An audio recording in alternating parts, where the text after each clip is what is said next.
The second I pushed open the side door, the cold fluorescent lights hit me like judgment. My footsteps echoed louder than usual, or maybe that was just my guilt dragging behind me. 6:15 a.m. I was late. Again, I kept my head down and moved fast, hoping maybe Mr. Carter hadn't. Look who finally decided to show up. His voice cut across the silence like broken glass. I stopped mid-step. Of course he was there, right by the time clock, arms crossed, lips curled. You think the rules don't apply to you, huh? I turned, met his eyes just long enough to keep my dignity. My son missed the bus. I had to, don't care. He waved a dismissive hand, already walking circles around me. Always something with you. Always some reason. I clenched. My jaw breathed through my nose. I wasn't going to raise my voice. I'm here now. I'll stay late if needed. You'll stay late because you have to, he snapped. You people always think showing up late is optional. You people that IT landed heavy, like it always did. Not new, not even surprising anymore. Still sharp. I'm not asking for exceptions. Just understanding. Oh, I understand just fine, he said, stepping closer. I understand you're hanging on by a thread. I didn't move. Not even a twitch. Just nodded. You done? I asked softly, but he sneered. Clock in. Grab your mop. And maybe act like you care about this job. I turned without another word. The mop was right where I left it, tucked behind the janitor's closet, leaning tired against the wall. My fingers curled around the wooden handle, steadying myself. The same way I always did. The hallway was quiet, just the soft hum of printers and the faint tapping of early morning keyboards. As I pushed the mop bucket forward, I heard footsteps behind me. Hey, I paused. Sarah, she was holding a stack of files, cheeks still flushed from the cold. Younger than me, maybe mid-20s. Sharp, always kind. You okay? She asked. I shrugged. I'm used to it. She hesitated. He talks to everyone like that. He's just a jerk. I smiled, but it didn't reach my eyes. No, I said. He doesn't.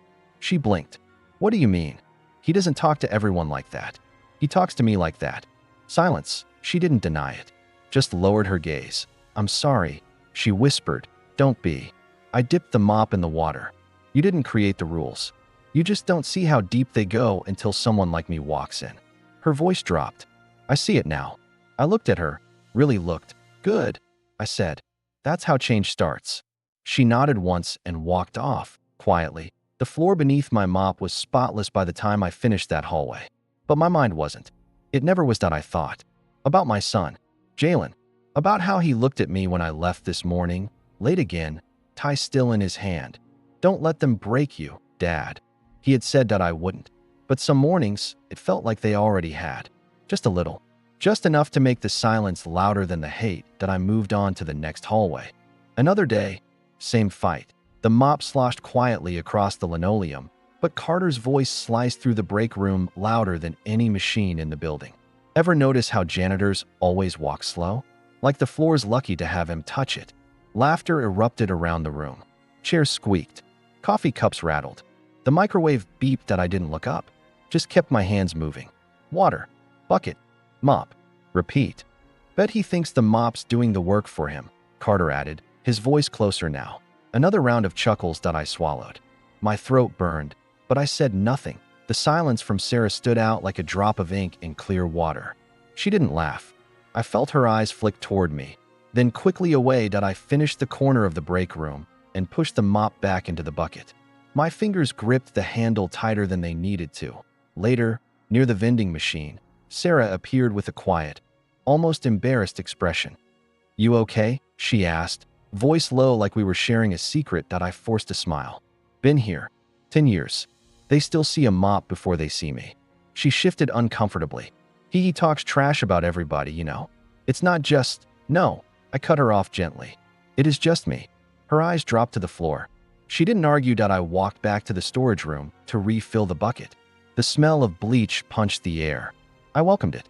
At least it was honest. I was reaching for the supply shelf when I heard Carter's voice drift in through the open office door behind me. Yeah, he's on thin ice. One more screw up and the janitor's gone.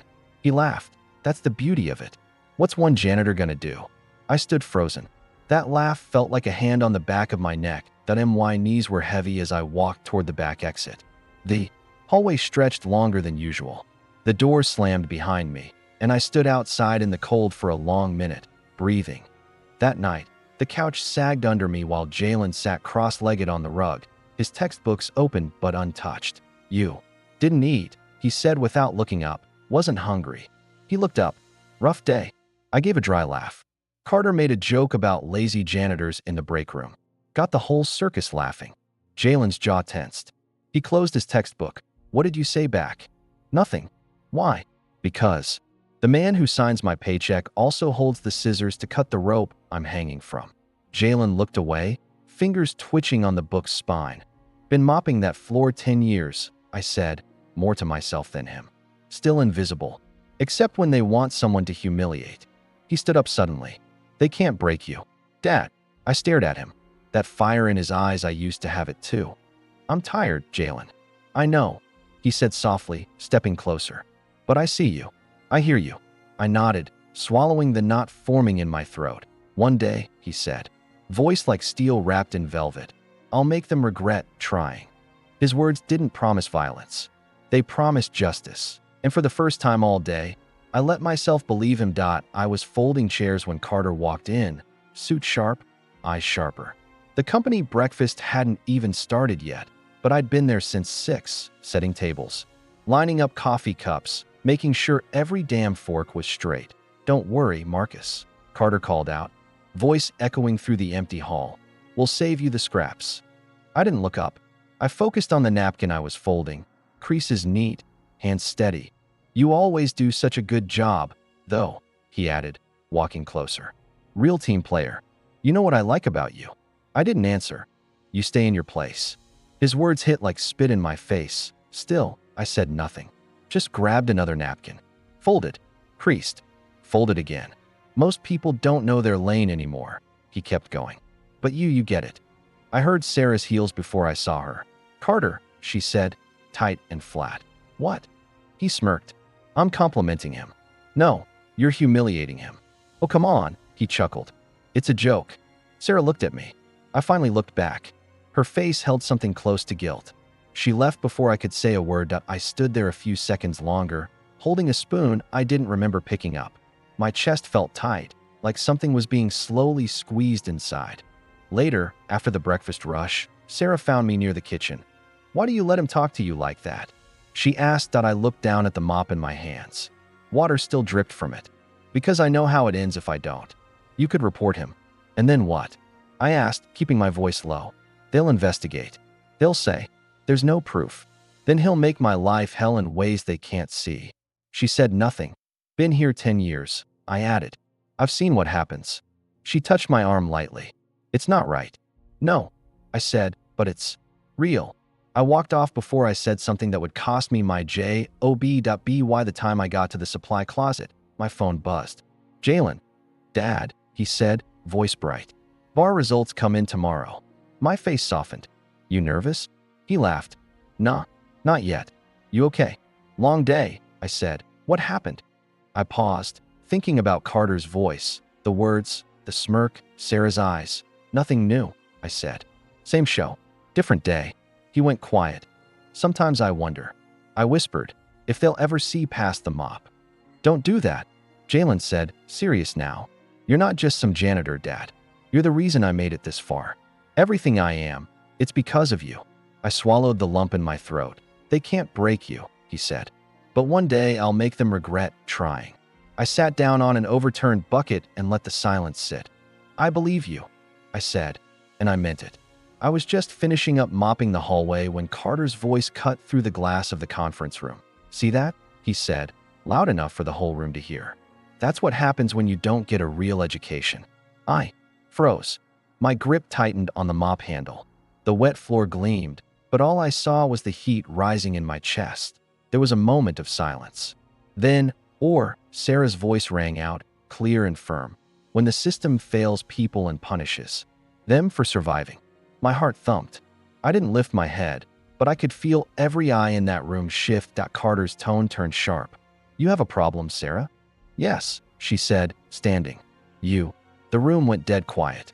The mop in my hand felt like it weighed 100 pounds. Carter stormed out. The glass door slammed behind him. rattling in its frame, that I kept my eyes on the floor until I heard soft footsteps approach. Sarah stepped into the hallway. She didn't say anything at first, just stood there, looking at me. "Thanks," I muttered, not knowing what else to say. "You're not invisible, Marcus," she said softly, "and you don't deserve that." I looked at her, and for a second, I didn't feel like a shadow. "Yeah," I said. "Feels like I do most days." "Well," she said, voice steady, "not today." She walked off without waiting for praise or thanks. Just said what she needed to say and left me standing there, holding that stupid mop like it suddenly meant something. That night, I lay on the couch staring at the ceiling fan spin, thinking about what she did. I'd seen people laugh off Carter's comments. I'd seen them nod, smile, shift awkwardly. But never that. Never someone stand up. My phone buzzed. Jalen. I sat up and answered fast. "Hey, guess what? There was only one thing it could be. You got the results?" "I passed, Dad." My throat tightened. You did?" "Top 10%, he said, and I could hear the smile in his voice that I leaned forward, covering my mouth. "Jalen, son, I'm so proud of you. I want you in that courtroom tomorrow when I take my oath," he said. "You hear me? You're coming." I nodded, though he couldn't see me. "I'll be there." "Good. Don't be late." I laughed through the pressure building behind my eyes. I wouldn't miss it for the world. He hung up, and I sat there in the quiet, letting it all hit me. My son, a lawyer. Me, the janitor. And somehow, today, both of us had won something. One of us stood up in court. The other stood up in a hallway that I sat in the back row, hands buried in my lap, my uniform still faintly smelling of bleach. I didn't know why Jalen wanted me here. He hadn't said much last night on the phone, just told me I'd want to see this. So, I came. The room was small, modest compared to the grand courtroom scenes I'd seen on TV. A few rows of benches, a wooden podium, and a judge who looked like she didn't take nonsense from anyone. Then I saw him, Carter. At the defendant's table, he kept shifting in his seat like his suit had suddenly shrunk. I blinked, unsure if I was dreaming. What the hell was he doing there? Then Jalen stood up. Calm, collected, deadly. "My name is Jalen Brooks," he said, walking toward the jury. "I'm representing the plaintiff in this workplace discrimination case." Carter's head turned sharply toward him. "You may know my father," Jalen continued. "He cleaned your floors for over a decade. Today, I'm here to clean your record." My breath caught in my throat. Carter looked like someone had slapped him with a brick. His mouth twitched, but no words came. The room fell into a stunned silence. "Objection," his lawyer stammered. "Overruled," the judge said without blinking. Jalen paced slowly. "My client, Ms. Ramirez, endured years of racial slurs, pay disparities, and retaliatory scheduling, all under Mr. Carter's supervision. And we have proof." Carter's lawyer leaned in to whisper something, but Carter pushed him off. "This is a smear campaign," he growled. "None of that is true. Let's start with this," Jalen said, pulling out a printed email. An internal message from Mr. Carter dated April 17th. "I'm not putting another Latino on my team. They breed drama." Gasps rippled through the courtroom. "That's taken out of context." Carter barked. "Sure," Jalen replied coolly. "Let's try some context then." He played a short audio clip. Carter's voice filled the room. "If she doesn't like how we do things here, she can clean toilets like Marcus." The room went dead quiet. My ears rang that I wasn't ready for that. Not in front of strangers. Not with my son standing there like a warrior. My chest tightened, but I didn't move. Carter stood up suddenly. "That's illegal. That recording's illegal." Sarah's voice came from the recording next. "So you're saying you only promoted the white interns because you trust their type?" More murmurs. The judge raised her hand. "Order."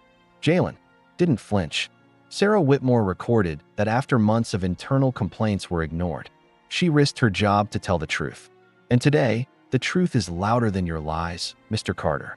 Carter turned red, then paled. He looked at his lawyer, who now looked like he regretted ever meeting the man. "You knew about this?" Carter snapped. His lawyer slowly stood up.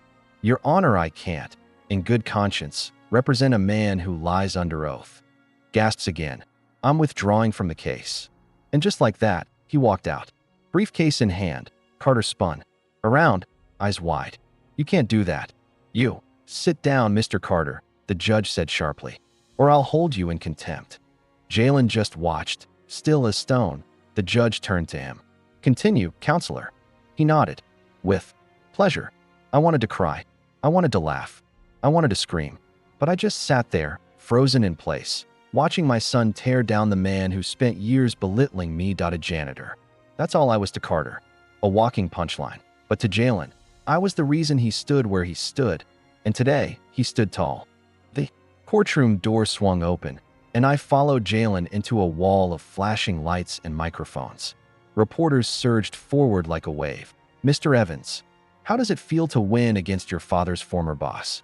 Was this personal or professional?" Jalen didn't blink.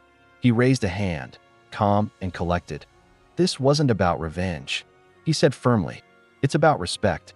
Something that man," he pointed toward the doors behind us, "never gave my father." My throat tightened. I looked at him, not just as my friend anymore. He had become something more. Something righteous. Suddenly, I heard the angry stomp of dress shoes behind us. "Don't get cocky, kid," Carter snapped, face red with humiliation. "This isn't over." Jalen didn't flinch, not even a breath of hesitation. "No," he said coolly, "it's just beginning." Carter's eyes narrowed, but Jalen held his ground, taller in spirit than I'd ever seen him. Reporters swarmed. Again, but Jalen walked past them, straight to his car. I hurried behind, heart pounding. Inside the car, the silence buzzed. "You okay?" I asked. He exhaled slowly. "You ever carry a ghost on your back, Marcus?" I nodded. "Every day." He looked at me. Today, I laid mine down.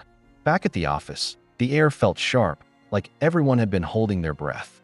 I stepped out of the elevator and saw heads turning, whispers flying like darts across cubicles. Was that really Jalen Evans on the news? "Did you see Carter's face?" People stared at me like I'd brought fire into the building.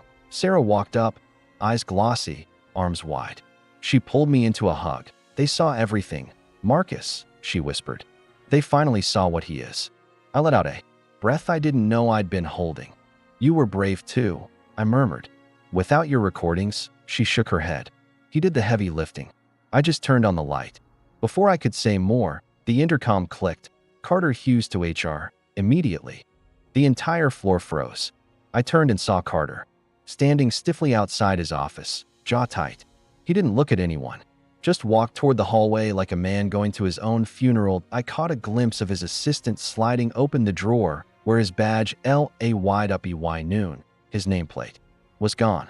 The next morning, the air was heavier, like something big was about to drop. I walked in and spotted a few of the execs in the glass conference room, whispering behind their hands. Then HR stepped out. "May I have your attention, please?" she called. Chairs creaked, keyboards paused. "We'd like to welcome our new diversity compliance officer." She glanced toward the elevator. "Mr. Jalen Evans." A few people gasped. I saw one guy nearly knock over his coffee. The elevator doors opened, and Jalen stepped out in a charcoal gray suit, shoulders squared. Calm as ever, he scanned the room with that same look he gave Carter in court. Measured, unshaken. Someone near the back muttered under their breath, "You're that janitor's kid?" Jalen's eyes landed on them. "No," he said, letting a soft smile rise. "I'm his justice." My heart swelled, and no one said a word. No one moved. Jalen walked across the floor, slow and steady. Every step echoed a legacy. One his father mopped floors to build, and one Jalen now owned it. He stopped beside me and leaned slightly. "You all right?" he asked. I nodded, throat tight. "I'm proud of you." He looked out over the sea of stunned faces. "I didn't come here to be liked," he said quietly. "I came to make sure no one like my father ever has to die invisible." I swallowed, the lump in my throat. "And now?" I asked. That Jalen's voice was calm. "Now we build something honest." I watched the room. Faces that once smirked at me now sat frozen, ashamed, uncertain. And for the first time since I started here, I didn't feel small. I felt seen. They took Carter's name off the wall this morning. That shiny brass plaque outside the office. The one he used to tap every time he walked in like he was blessing the damn place. Gone. Just blank with now.my names still on the cleaning. Rhoda though? Mop bucket, vacuum cart, trash bags with everyone's secrets. I'm still the janitor, but things feel different. People say good morning now. Some nod. Some even smile. A few have started using my name. Not hey or excuse. Me. My name. Marcus. It's strange. I've walked these same floors for 21 years. The tile didn't change. The people did. The break room door creaked open behind me while I scrubbed out the coffee pot, like always. Dad? I didn't even look up. I knew that voice. Deep. Steady. A little tired. Jalen. You're early, I said, rinsing the pot. HR meeting? I already had it. They gave me the key card. I turned around and finally looked him in the eye. He held it up, a little plastic rectangle with his name and new title printed clean and sharp. Diversity Compliance Officer. I smiled slow. So they gave the janitor's son a seat at the table. Huh. He didn't smile back. They gave Justice a seat. I swallowed hard. My throat tightened up. You still mad I stayed here? No, he said, walking closer. I used to be, but I get it now. I leaned against the counter, wiping my hands with a paper towel. I built something here, Jalen. Brick by brick. Pain by pain. You stood on that. He looked at me, eyes soft but burning. I only stood because you didn't kneel. His words punched me right in the chest. I blinked hard and looked away before the tears could fall. I mopped floors while Carter spit jokes about my English. I took out the trash while they held meetings I wasn't allowed to enter. But I stayed, because one day, I knew someone would walk through that door with my blood in their veins and change it all. You always believed that? He asked. I nodded, even when I didn't believe in myself. We stood there in silence for a moment. No machines humming, no voices echoing. Just quiet. Heavy. Honest. Sarah walked in holding a stack of reports. She paused when she saw us, smiled. Coffee? She asked me. Yeah, I said, clearing my throat. I got time now. She poured us both a cup, handed one to me. Her hand brushed mine. You okay? I'm better than I've ever been. Jalen, leaned on the counter. You remember that time Carter made me clean gum off the elevator when I was a kid? Yeah, I said. I told you not to cry. You told me. We don't let them steal our dignity. We lend it when we choose. I never forgot that. I chuckled. Sounded a lot wiser back then. No, he said. Still hits. The door opened again. 3 people from finance came in. One of them gave me a nod. The other said, Morning, Mr. Marcus. I raised my cup slightly. Morning. Jalen watched the whole thing like it was some kind of miracle. Never thought I'd see this, he said softly. They saw everything, son. I replied. They just pretended not to. And now they can't unsee it. Nope, I said, sipping my coffee. Now they gotta live with it. Same way we did. He took out his phone. Mind if I take a picture? I laughed. Of what? An old man in a janitor's coat drinking coffee. No, he said. Of a legacy. He snapped the photo anyway. You know, I used to wonder if I'd ever be more than just the janitor's kid, he said. And now? Now I'm proud I was. My chest swelled. I tried to hide it, but he saw. He always did. I'm heading up, he said, nodding toward the elevator. Lot of work to do. Keep your feet on the ground, I said. He grinned. And my eyes open. You taught me that too. He turned and left, his new key card buzzing at the sensor as the elevator opened just for him. I watched the doors close behind him, then looked down at my reflection in the floor. My mop rested in the corner. I picked it up, held it for a moment, then leaned it gently against the wall. Maybe just for today, I didn't need to clean. I'd already cleared enough dirt to last a lifetime. I stood on the rooftop, staring down at the building I used to mop. The early morning light made the glass shimmer, but I didn't feel pride. I didn't feel anger either. I was already done being angry. There was a time I couldn't even walk these halls without someone calling me boy. A time when Carter's laughter echoed through my bones long after the workday ended. You missed a spot, Marcus. Again. You still here? Thought you'd have quit by now.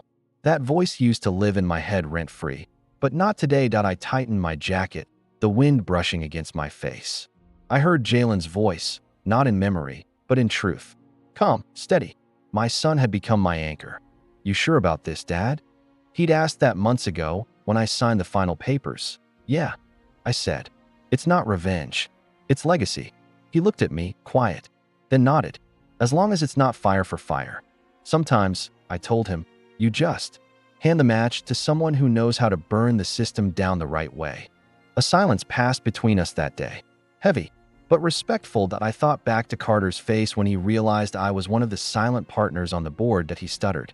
You can't. This is, I can, I said. I did. He looked for someone to save him. someone to say it wasn't real.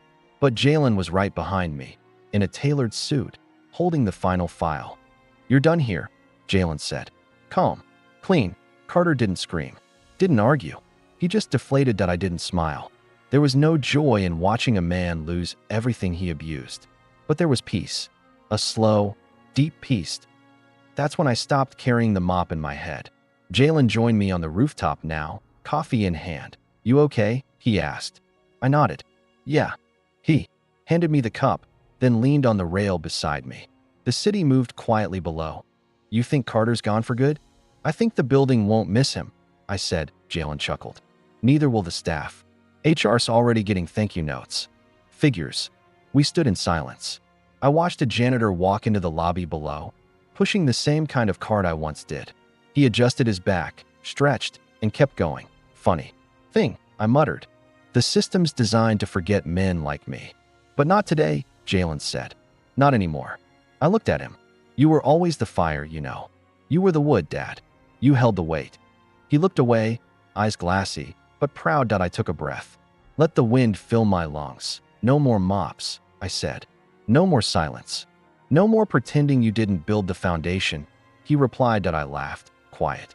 "You sound like your mother. She'd be proud of you. She'd be prouder of you." He didn't answer. He didn't have to, because justice hadn't come in a riot, or a fist, or a raised voice that IT came in meetings, in papers, in patience, and it wore a damn good suit that I took one last sip of coffee and handed him the cup. "Let's go home." "Yeah," Jalen said. "Let's go." We walked off the rooftop, the sun rising behind us. My name was never carved in gold on the walls. But the building remembered, and that was enough.